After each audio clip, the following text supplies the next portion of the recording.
Sinabi na walang mangyayari sa bitag-bitag niya. Titigas ng ulo niyo. Nakapatay tuloy ako ng tao. Bakit mo nga pala rinadyo yon? Hindi naman para sa kanya yung radyo ko kanina, Bang eh. Eh may utang na loob tuloy tayo sa kanya. Halika na nga. Bang, saan ka pupunta? Hanapin natin yung nawawalang file sa desk ni Andy.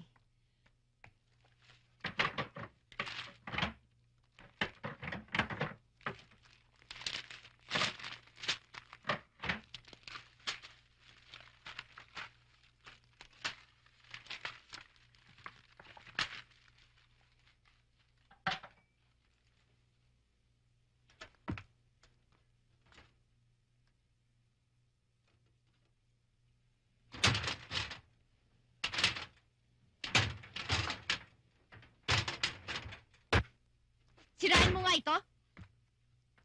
Sige, sabi mo eh.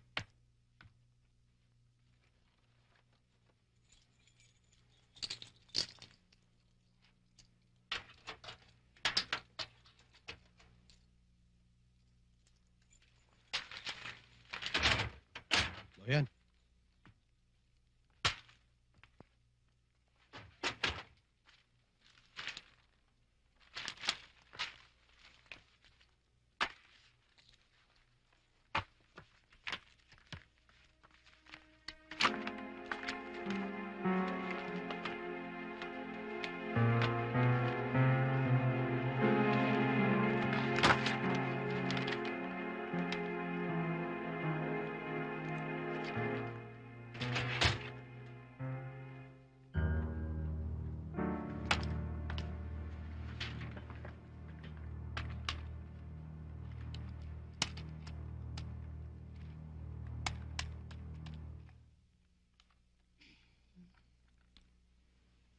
Hello, good evening.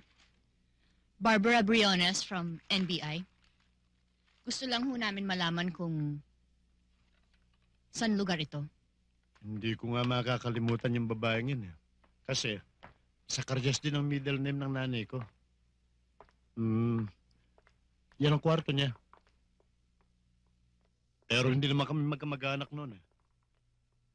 Ano ho siyang klaseng babae? Mabait. Pero tahimik. Lagi siyang walang kibo eh. Lagi siyang nakakulong dito sa kwarto. Meron ho bang dumadalaw sa kanya? Meron. Lalaki. Sinusundo nga siya lagi dito noon eh. Kasintahan yata niya. Mga ano hong edad? Sa tansya ko, mga late 20s. Early 30s. Alam niyo ang pangalan? Hindi. Hindi na ako nakikialam pag ganyan mga bagay. Ganito ho ba ang itsura? Ito nga.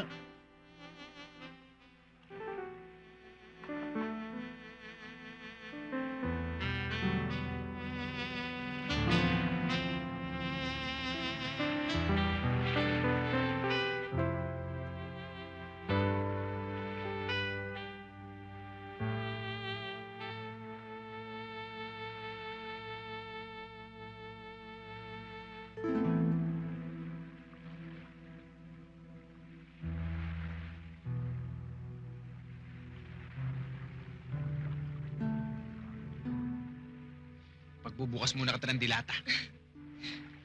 Alam mo, pakiramdam ko, parang ligtas na ligtas ako rito. Basta kasama kita, hindi ko na yata kailangan ng witness protection program. Alam mo, imposibleng palaging binabantayan kita. Laging nasa tabi mo ako. Ngayon nga lang, kailangan ko mag-leave para masolo lang kita. Pero alam mo, habang naririto ako sa tabi mo,